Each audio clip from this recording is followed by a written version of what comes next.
과일은 무조건 건강에 좋다라는 말. 60세 이후엔 조금 조심해서 들어야 합니다. 특히 콩팥이 예전만큼 여유롭지 않을 때는요. 당신도 아마 이런 고민을 해보셨을 겁니다. 아침에 과일을 먹으면 속이 편한데 콩팥엔 괜찮을까? 달달한 과일이 혈당에만 영향을 주는 걸까? 검사 수치가 경계라고 했는데도 과일은 계속 먹어도 될까? 오늘은 이 질문에 답을 드리기 위해 과일이 몸속에서 좋은 에너지가 되는 순간과 콩팥 부담이 되는 순간을 아주 현실적으로 구분해 보겠습니다. 여기서 잠깐 스스로에게 3가지를 조용히 물어보세요. 첫째, 과일을 먹고 난 뒤 유난히 갈증이 심해지거나 입이 바짝 마르는 느낌이 있나요? 둘째, 밤에 소변을 보러 한 번 이상 깨는 날이 부쩍 늘었나요? 셋째, 검진에서 혈압, 공복 혈당, 중성지방 중 하나라도 경계라는 말을 들은 적이 있나요? 셋 중 하나라도 그럴 때가 있다고 느끼신다면 오늘 이야기는 남의 이야기가 아닙니다. 조금 놀라운 사실 하나를 말씀드릴게요. 신장 기능이 서서히 떨어지는 분들 중 많은 분이 나는 짜게 먹지도 않고 과자도 안 먹는데 왜 수치가 나빠지지? 라고 말합니다. 그런데 상담을 하다 보면 의외로 과일은 매일 많이 먹어요. 건강하려고요? 라는 답이 따라오는 경우가 적지 않습니다. 과일이 나쁘다는 뜻이 아니라 과일을 먹는 방식이 콩팥엔 때로는 생각보다 강한 자극이 될 수 있다는 뜻입니다. 콩팥은 몸속에 정수기처럼 피를 걸러러 노폐물을 소변으로 내보내는 기관이죠. 그런데 이 정수기는 단지 노폐물만 걸러내는 게 아닙니다. 물의 양, 나트륨과 칼륨의 균형상과 염기의 균형까지 매 순간 조절합니다. 그래서 당신이 달콤한 과일을 한 번에 많이 먹는 순간 혈당이 올라가는 것뿐 아니라 피 속의 농도와 삼투압이 변하면서 콩팥은 물을 더 끌어오고 더 빨리 걸러야 한다는 신호를 받게 됩니다. 이때 생기는 부담이 오래 누적되면 콩팥은 조용히 지치기 시작합니다. 겉으로는 아무 증상이 없어도요. 여기서 반전 하나가 있습니다. 과일을 그대로 씹어 먹을 때와 주스처럼 빠르게 들이킬 때 콩팥이 받는 충격은 다를 수 있습니다. 같은 과일이라도 속도가 다르면 혈당 곡선이 달라지고 그 곡선이 콩팥의 여과 압력에도 영향을 줄 수 있기 때문입니다. 어떤 전문가는 과일은 식이섬유가 있으니 크게 문제 없다고 말하지만 또 다른 전문가는 신장 위험군에선 과일도 결국 당 부하이니 양과 시간 조절이 핵심이라고 강조합니다. 두 말이 싸우는 것 같지만 사실 둘 다 맞습니다. 당신의 콩팥 상태와 먹는 패턴에 따라 정답이 달라지니까요. 그럼 오늘 저는 겁을 주는 대신 기준을 드리겠습니다. 절대 먹지 마세요라는 말. 뒤에 숨겨진 진짜 의미, 즉 어떤 과일이 문제인지보다 더 중요한 공통점과 안전한 비율을 끝까지 따라오시면 정리해 드릴게요. 특히 잠들기 전 과일 주스로 마시는 과일, 그리고 한 줌으로 끝나지 않는 건과일의 함정까지요. 당신은 과연 지금 콩팥을 살리는 쪽으로 과일을 드시고 있을까요? 아니면 모르게 지치게 하고 있을까요? 당신이 과일을 한 입 베어 무는 순간 입안에서는 자연의 단맛이 느껴지지만 몸속에서는 꽤 복잡한 일이 동시에 일어납니다. 과일 속 당분은 크게 포도당과 과당으로 들어오고 이 당이 빠르게 흡수되면 혈당이 오르면서 인슐린이 분비됩니다. 많은 분이 여기까지만 떠올리죠. 그런데 콩팥 입장에서는 한 가지 일이 더 붙습니다. 혈당이 올라가면 피 속의 농도가 달라지고 그에 맞춰 콩팥은 더 많은 피를 더 자주 걸러서 균형을 맞추려고 합니다. 쉽게 말하면 단맛이 강하고 흡수가 빠를수록 콩팥의 필터 작업이 바빠지는 겁니다. 여기서 스스로에게 질문 하나 던져보세요. 나는 과일을 먹을 때 꼭 배가 고플 때를 골라 한 번에 많이 먹는 편인가? 배가 고플 때 먹는 과일은 더 달게 느껴지고 흡수도 빨라질 수 있습니다. 특히 아침 공복이나 오후 늦게 허기질 때 과일을 크게 한 접시 먹는 습관이 있다면 그날의 혈당 곡선이 한번 출렁이게 되죠. 콩팥은 그 출렁임을 조용히 따라갑니다. 눈에 보이지 않아도 그 부담은 기록됩니다. 조금 의외의 사실이 하나 있습니다. 콩팥은 단순히 노폐물만 거르는 기관이 아니라 혈관 압력과도 연결되어 있다는 점입니다. 혈당이 자주 급하게 오르면 몸은 수분을 조절하려고 하고 그 과정에서 사구체 콩팥의 미세 여곽이 안쪽 압력이 올라갈 수 있습니다. 이 현상을 의학에서는 과역과라고 부르는데 초기에는 오히려 여과가 잘 되는 것처럼 보이기도 합니다. 그래서 어떤 분은 수치가 괜찮으니 괜찮겠지 하고 넘어가요. 하지만 과여과가 오래 반복되면 미세한 필터가 서서히 피로해지고 손상이 누적될 수 있습니다. 조용히 진행되기 때문에 더 무섭습니다. 전문가들 사이에서도 관점이 갈립니다. 한쪽에서는 과일은 비타민, 미네랄, 항산화 물질이 풍부하니 오히려 혈관에 이롭다고 말합니다. 실제로 과일을 적당히 먹는 습관이 심혈관 위험을 낮춘다는 연구도 많죠. 반면 다른 쪽에서는 신장 기능이 떨어지거나 당뇨 고혈압이 있는 사람은 과일도 결국 당과 칼륨 부담이 될 수 있으니 종류와 양을 엄격히 봐야 한다고 강조합니다. 두 관점은 서로를 부정하는 게 아니라 당신의 상태를 기준으로 서로 다른 조언을 하는 겁니다. 그래서 오늘 우리가 잡아야 할 핵심은 한 문장입니다. 과일의 건강함은 종류만이 아니라 속도와 양에서 결정됩니다. 씹어 먹느냐, 갈아 마시느냐, 한 번에 많이 먹느냐, 여러 번 나눠 먹느냐에 따라 콩팥이 느끼는 압력은 달라집니다. 그렇다면 당신은 지금 과일을 콩팥이 숨 돌릴 틈 있게 드시고 계신가요? 아니면 콩팥이 따라잡기 힘들 만큼 빠르게 밀어넣고 계신가요? 진료실에서 자주 만나는 장면이 있습니다.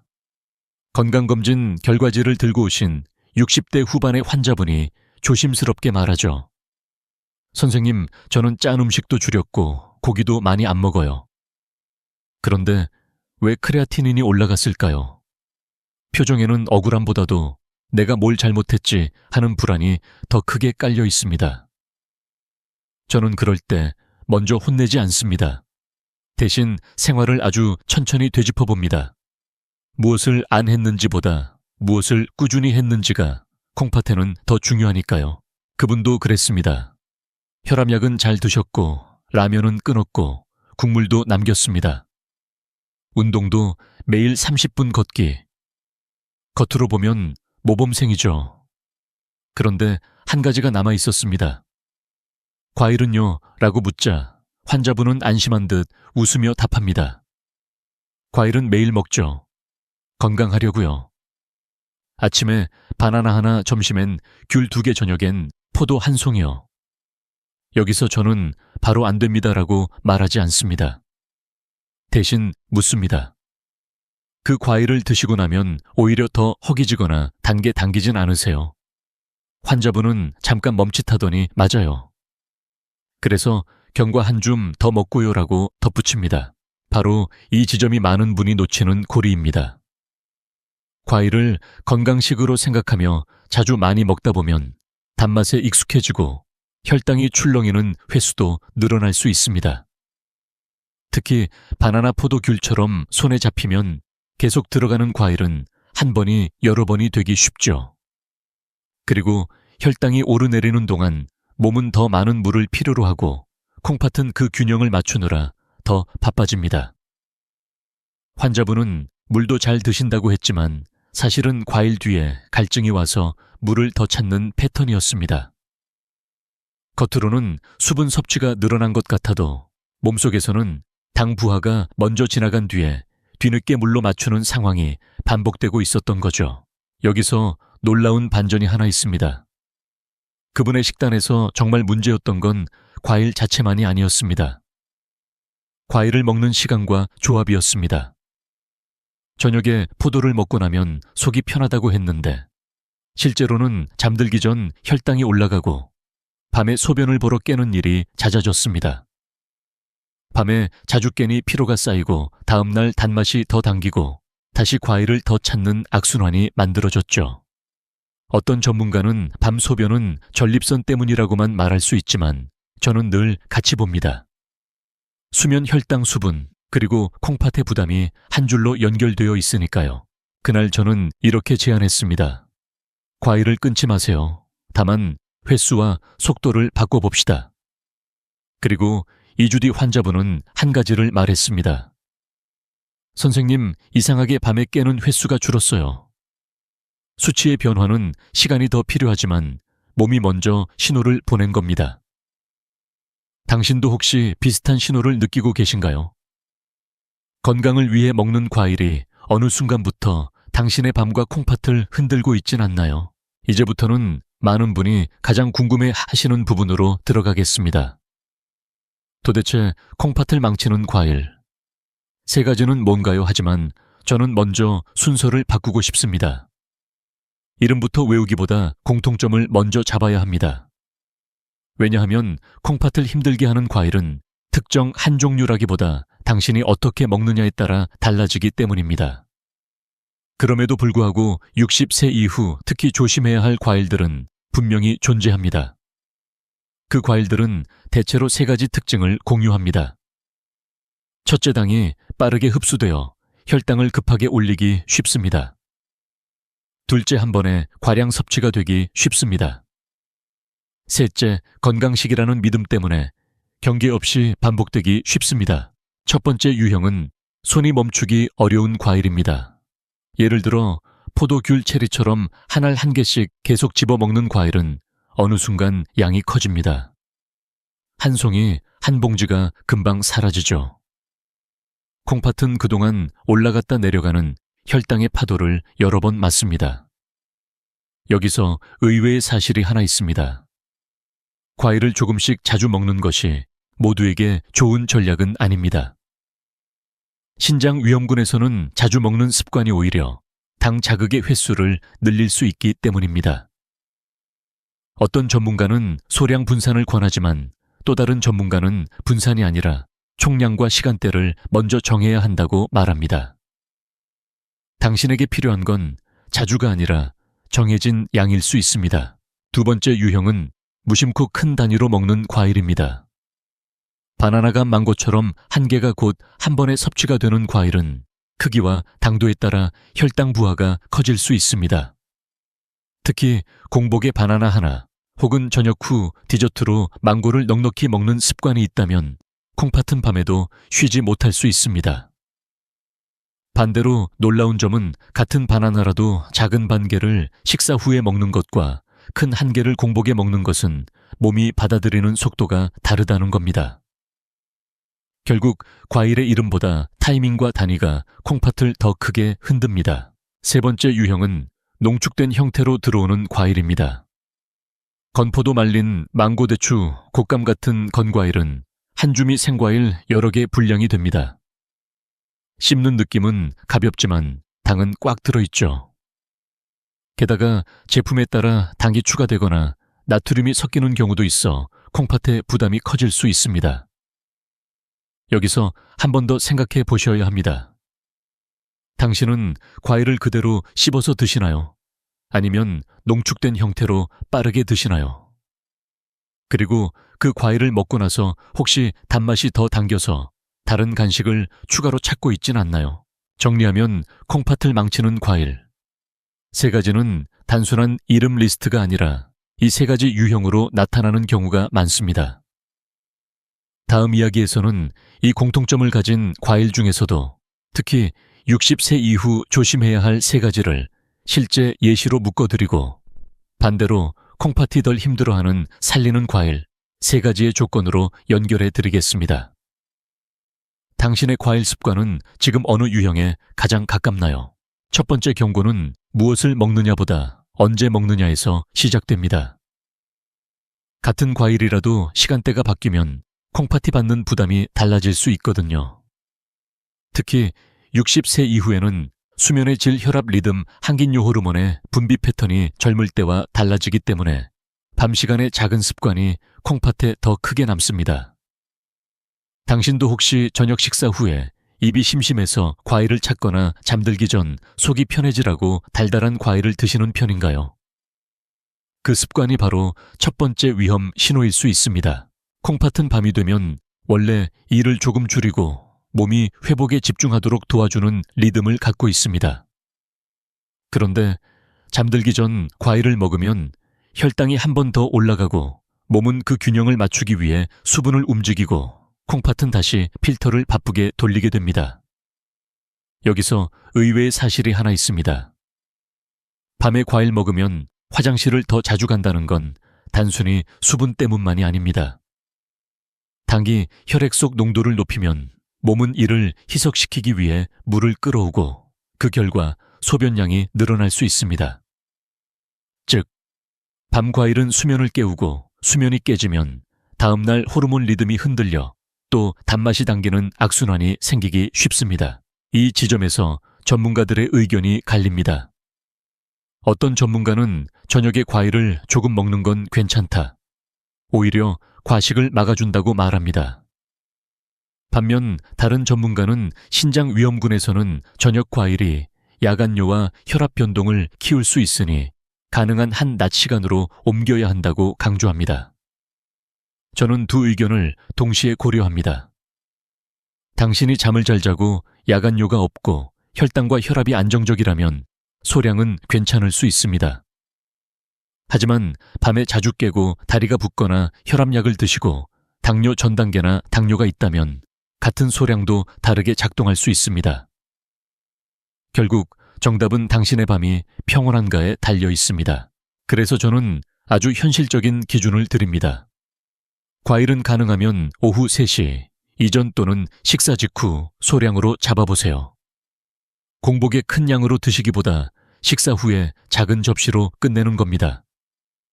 특히 밤 8시 이후 잠들기 3시간 전에는 과일을 피하는 것이 좋습니다.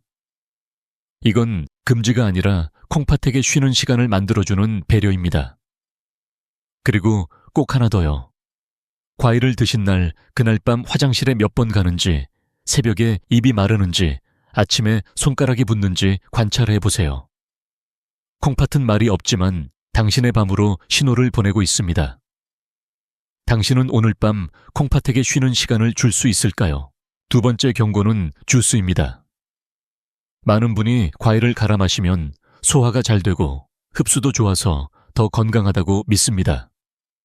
특히 치아가 불편하거나 식욕이 떨어진 날에는 과일 주스가 정말 고마운 선택처럼 느껴지죠. 그런데 콩팥의 입장에서 보면 주스는 과일을 더 강하게 만든 형태가 될 수 있습니다. 같은 과일이라도 씹어서 먹을 때는 식이섬유가 흡수 속도를 늦추고 포만감이 생겨 양이 자연스럽게 제한됩니다. 반대로 주스로 만들면 섬유질의 역할이 줄어들고 단맛이 한 번에 빠르게 들어오면서 혈당이 더 급하게 치솟을 수 있습니다. 여기서 스스로에게 물어보세요. 나는 과일을 먹을 때 한두 조각으로 만족하기보다 주스로 크게 한 컵을 마시는 편인가? 주스 한 컵에는 생각보다 많은 과일이 들어갑니다. 사과 1개, 바나나 1개, 오렌지 2~3개가 한 번에 들어가기도 하죠. 씹어 먹었다면 중간에 멈췄을 양이 주스에서는 1분, 2분 만에 몸속으로 들어갑니다. 이 속도가 핵심입니다. 당기 빠르게 들어오면 인슐린 반응이 커지고 혈당의 출렁임이 커지며 콩팥은 그 변화를 따라가느라 더 많은 여과 일을 하게 됩니다. 특히 당뇨가 있거나 혈압이 흔들리는 분들은 이 출렁임이 콩팥에 더 불리하게 작용할 수 있습니다. 의외의 사실 하나를 더 말씀드릴게요. 무가당 주스라고 적혀 있어도 콩팥 부담이 사라지는 건 아닙니다. 설탕을 추가하지 않았더라도 과일 자체의 당은 그대로 농축되어 들어오니까요. 게다가 주스로 마실 때는 치매 소화 신호나 씹는 자극이 줄어들어 몸이 지금 얼마나 들어왔는지를 늦게 알아차리는 경우가 많습니다. 그래서 주스는 배가 덜 부른데도 혈당은 크게 오르고 그 뒤에 다시 허기가 와서 빵이나 과자 같은 탄수화물을 추가로 찾게 만들 수 있습니다. 콩팥은 이 연속된 당 부하를 반복해서 처리해야 하죠. 전문가들 사이에서도 논쟁이 있습니다. 어떤 쪽은 블렌더로 갈아도 섬유질이 남아있으니 괜찮다고 말합니다. 반면 다른 쪽은 씹는 과정이 사라지면 포만감 조절이 어려워져 결과적으로 총 당 섭취가 늘기 쉽다고 경고합니다. 저는 후자의 경고를 더 자주 체감합니다. 실제 생활에서는 한 잔만이 잘 지켜지지 않기 때문입니다. 그렇다면 어떻게 해야 할까요? 주스가 필요하다면 과일의 양을 절반으로 줄이고 물을 더해 묽게 만들며 가능하면 식사와 함께 천천히 마시는 방법을 권합니다. 그리고 가장 중요한 질문을 하나 남겨드릴게요. 당신의 콩팥은 지금 과일을 씹어 받아들이는 속도로 일하고 있나요? 아니면 주스로 쏟아지는 속도를 겨우 따라가고 있나요? 세 번째 경고는 건과일입니다. 말린 과일은 작고 가볍고 손이 깨끗해서 간식으로 정말 편하죠. 특히 자연 간식이라는 이미지가 강해서 과자 대신 건포도나 말린 망고, 곶감 한 조각을 선택하시는 분도 많습니다. 그런데 콩팥 관점에서는 건과일이야말로 가장 교묘한 함정이 될 수 있습니다. 말리는 과정에서 수분이 빠지면 남는 건 당과 미네랄이 농축된 덩어리입니다. 생과일 한 접시를 먹는 느낌 없이 같은 당을 훨씬 더 쉽게 들이키게 되는 거죠. 여기서 스스로에게 질문해 보세요. 나는 건과일을 먹을 때 한 줌으로 끝나나요? 아니면 손이 계속 가나요? 건포도 한 줌은 포도 몇 알이 아니라 포도 한 송이 분량에 가까워질 수 있습니다. 말린 망고 몇 조각은 생망고 한 개 이상이 될 때도 있고요. 씹는 시간은 짧은데 당은 진하게 들어옵니다. 이때 혈당이 빠르게 올라가고 몸은 그 농도를 맞추기 위해 물을 움직이며 콩팥은 다시 바빠집니다. 특히 당뇨 전 단계 당뇨 고혈압이 있는 분이라면 이 농축된 단맛이 더 부담으로 작용할 수 있습니다. 이외에 사실 하나를 더 말씀드릴게요. 건과일은 당만 농축되는 게 아닙니다. 칼륨인 같은 전해질도 함께 농축될 수 있습니다. 신장 기능이 떨어진 분에게 칼륨은 특히 민감한 요소입니다. 칼륨이 과하면 심장 박동에 영향을 줄 수 있어 주의가 필요하죠. 물론 모든 사람이 칼륨을 무조건 피해야 하는 건 아닙니다. 하지만 신장 위험군이라면 자연식이니까 괜찮다는 믿음 하나로 건과일을 매일 습관처럼 먹는 것은 위험할 수 있습니다. 게다가 시중의 건과일 제품 중에는 보존을 위해 당을 추가하거나 맛을 위해 소금이나 시럽이 들어가는 경우도 있습니다. 이때는 콩팥에 닿게 돼 당 플러스 나트륨의 이중 부담이 걸릴 수 있습니다. 전문가 의견도 갈립니다. 어떤 전문가는 건과일은 소량이면 항산화 성분과 식이섬유가 있어 도움이 된다고 말합니다. 반면 다른 전문가는 건과일은 섭취량 관리가 어려워 총당과 칼륨 섭취가 늘기 쉽고 특히 신장 질환자에겐 위험하다고 경고합니다. 저는 진료 현장에서는 두 번째 상황을 더 자주 봅니다. 왜냐하면 소량이 지켜지기 어렵기 때문입니다. 한 줌이 두 줌이 되고 거기에 견과와 요거트가 더해지면 건강 간식이 아니라 콩팥을 쉬지 못하게 하는 세트가 됩니다. 그래서 기준을 드리겠습니다. 건과일은 매일이 아니라 가끔 그리고 정확한 양을 정해두는 것이 좋습니다. 가능하면 생과일로 바꾸고 꼭 먹어야 한다면 작은 스푼 기준으로 정량을 잡으세요. 그리고 제품 성분표에서 당류와 나트륨 첨가당 여부를 확인하는 습관을 들이시면 좋습니다. 마지막으로 한 가지 묻겠습니다. 당신이 가볍게 집어드는 그 건과일 한 줌, 콩팥에는 정말 가벼운 간식일까요? 이제 숨을 조금 돌리면서 희망 쪽으로 방향을 돌려보겠습니다. 그럼 무엇을 먹어야 콩팥을 살릴 수 있을까요? 저는 여기서도 과일 이름부터 말하기보다 살리는 과일의 조건부터 잡아드리고 싶습니다.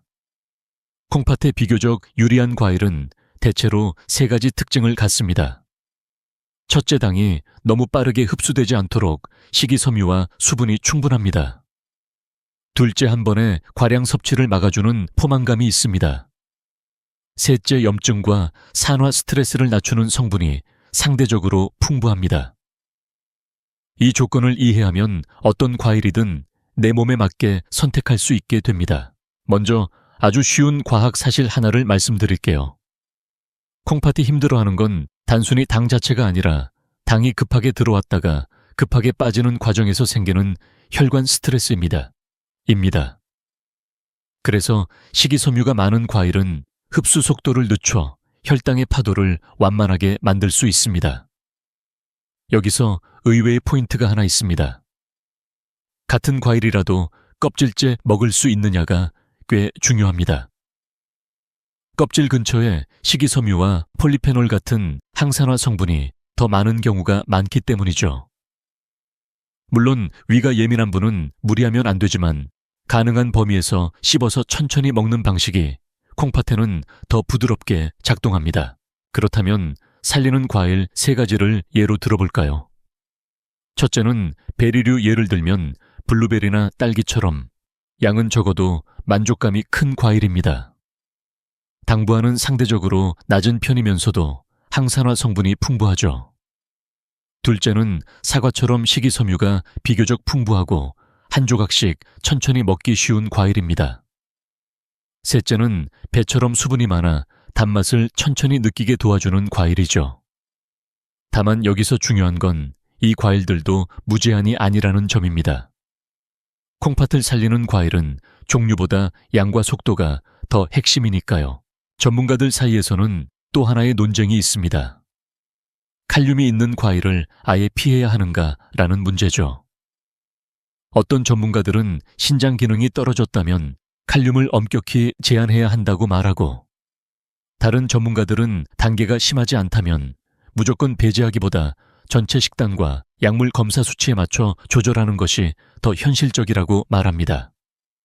저는 두 번째 접근이 당신에게 더 지속 가능하다고 생각합니다. 왜냐하면 과일을 무조건 금지하면 오히려 빵, 과자 같은 다른 단 음식으로 대체되기 쉽고 그게 콩팥엔 더 불리할 때가 많기 때문입니다. 그래서 오늘의 실천 기준을 한 가지로 정리해 드립니다. 살리는 과일을 고를 때는 한 번에 많이가 아니라 작은 접시로 식사 후 천천히를 기억하세요.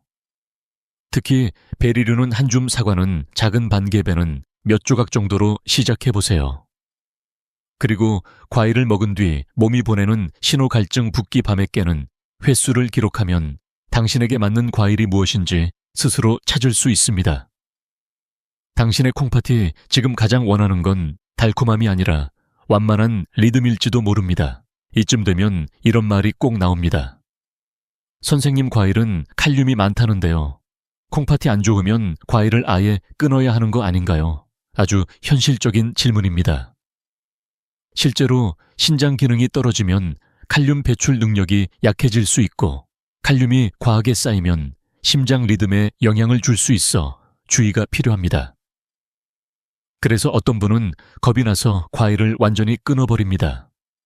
그런데 여기서 중요한 건 칼륨이라는 한 단어가 모든 사람에게 같은 의미로 적용되지는 않는다는 점입니다. 쉬운 과학 사실부터 정리해 볼게요.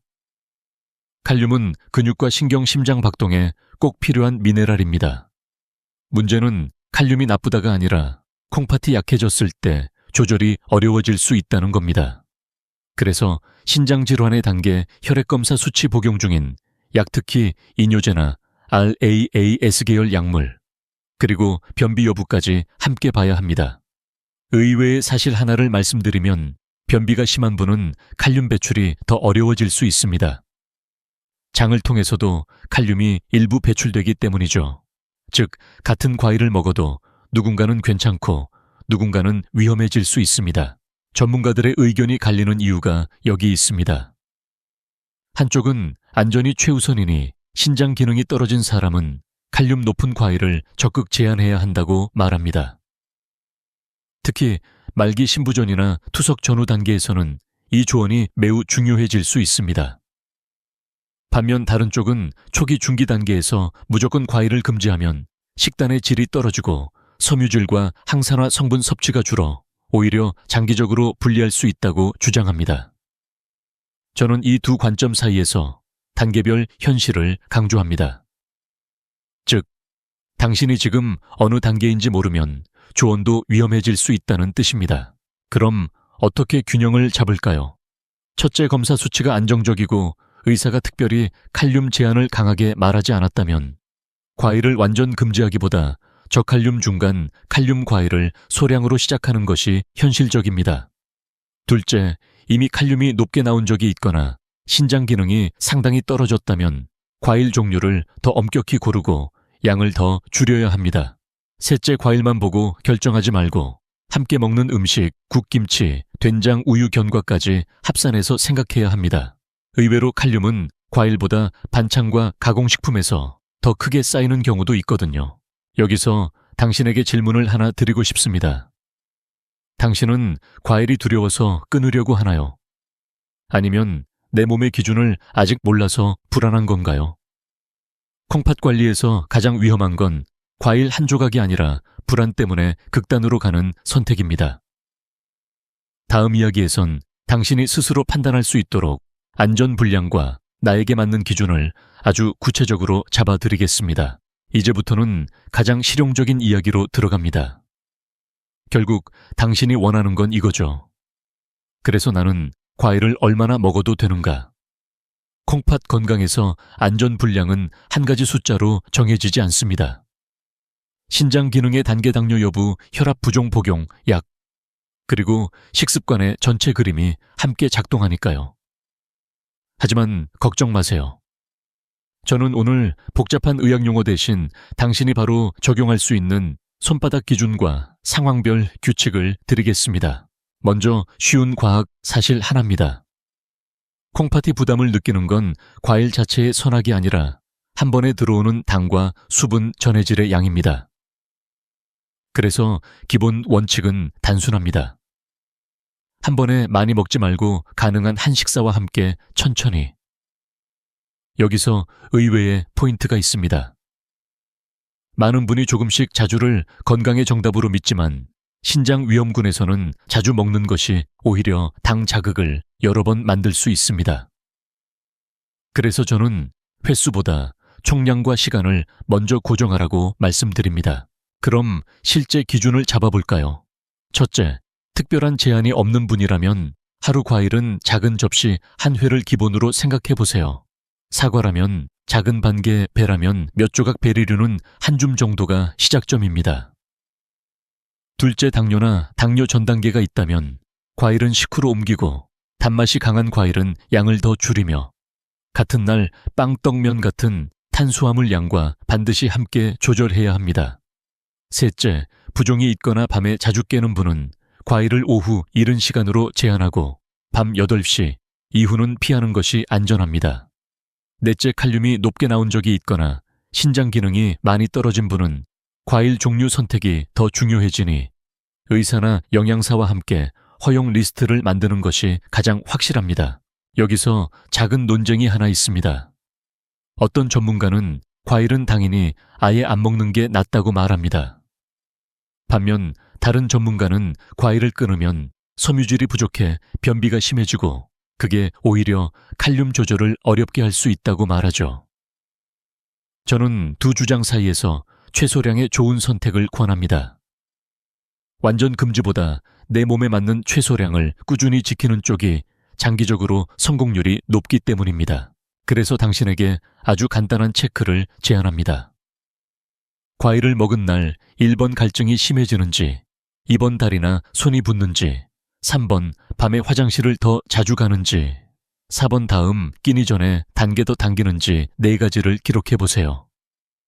이 4가지가 늘어난다면 양이 많거나 시간이 늦거나 형태가 주스 건과일일 가능성이 큽니다. 반대로 이 신호가 잔잔해지고 몸이 편해진다면 당신은 이미 안전 분량을 찾아가고 있는 겁니다. 그렇다면 오늘부터 당신은 어떤 기준 하나를 먼저 고쳐볼 수 있을까요? 이제 마지막으로 많은 분이 가장 억울해하는 지점을 짚어드리겠습니다. 나는 과일만 조심했는데도 왜 투석 이야기가 나오지? 사실 투석을 부르는 식습관의 진실은 과일 하나에만 있지 않습니다. 과일은 눈에 잘 보이니까 집중하기 쉬운 대상일 뿐 콩팥을 더 빠르게 지치게 만드는 건 대개 조합과 반복입니다. 특히 60세 이후에는 한 가지가 아니라 여러 작은 습관이 겹치면서 어느 날 수치가 확 떨어지는 것처럼 보이게 만들죠.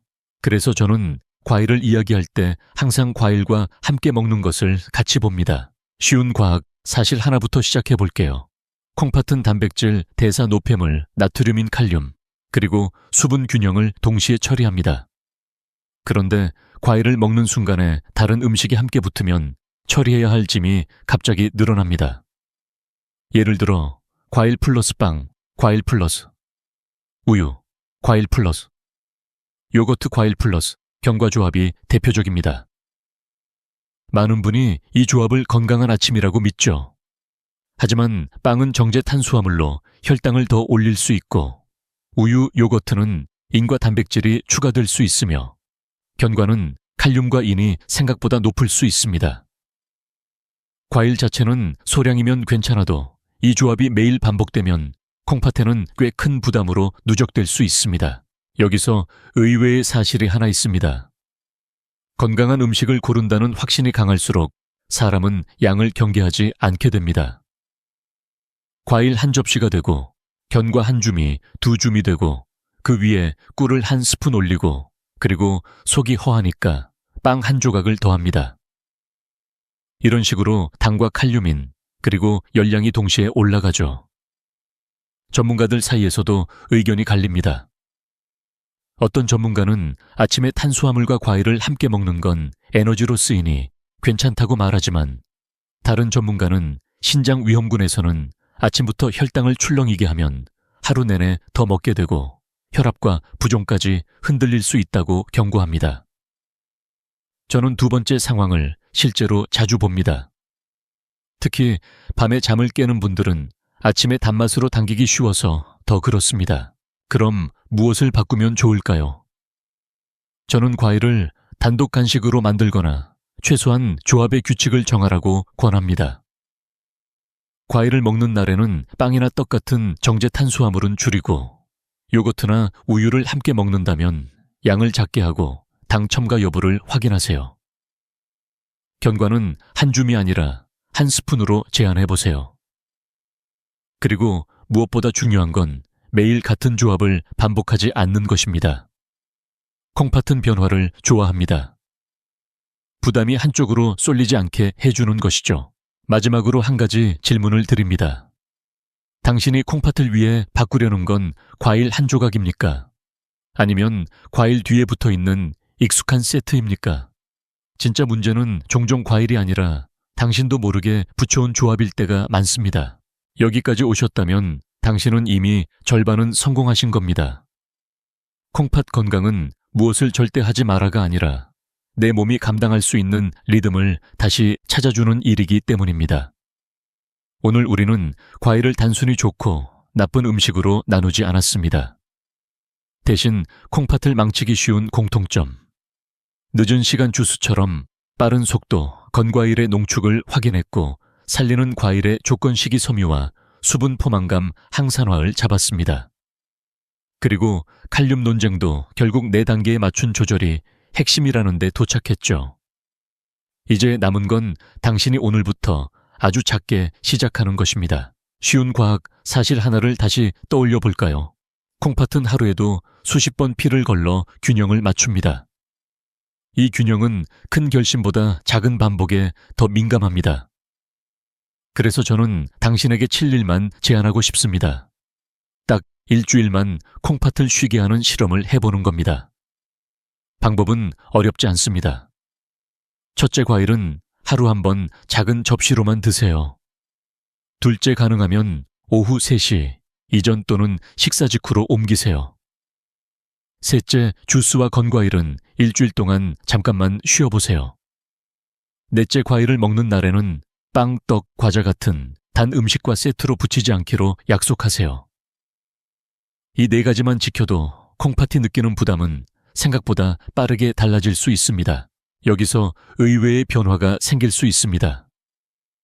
어떤 분은 밤에 깨는 횟수가 줄고 어떤 분은 아침에 손이 덜 붓고 어떤 분은 단맛이 덜 당겨서 간식이 줄어듭니다. 물론 모든 변화가 일주일 만에 검사 수치로 나타나진 않습니다. 하지만 몸의 신호는 더 빠르게 바뀌는 경우가 많습니다. 그리고 그 신호가 바로 당신의 방향을 잡아주는 나침반이 됩니다. 전문가들 사이에서도 얼마나 제한할 것인가는 늘 의견이 다릅니다. 하지만 극단 대신 지속 가능한 기준을 만들자는 점에서는 거의 모두가 동의합니다. 콩팥은 겁을 먹은 사람보다 꾸준히 조절하는 사람에게 더 오래 버텨주니까요. 오늘 마지막으로 당신께 조용히 묻고 싶습니다. 당신은 과일을 끊고 싶어서 여기까지 오셨나요? 아니면 콩팥을 지키고 싶어서 오셨나요? 목적이 콩팥이라면 정답은 금지가 아니라 조절입니다. 지금부터 작은 도전을 시작해보세요. 오늘을 데이 1으로 잡고 7일 동안만 기록해보는 겁니다. 과일을 먹은 날의 갈증 붓기 밤에 깨는 횟수 단맛이 당기는 정도를요. 그리고 일주일 뒤 당신의 몸이 보내는 변화를 댓글처럼 마음속에 적어보세요. 나는 이렇게 바꾸니 편해졌다. 그 한 문장이 앞으로의 콩팥을 지키는 가장 강한 처방이 될 수 있습니다. 데이 17 챌린지 시작.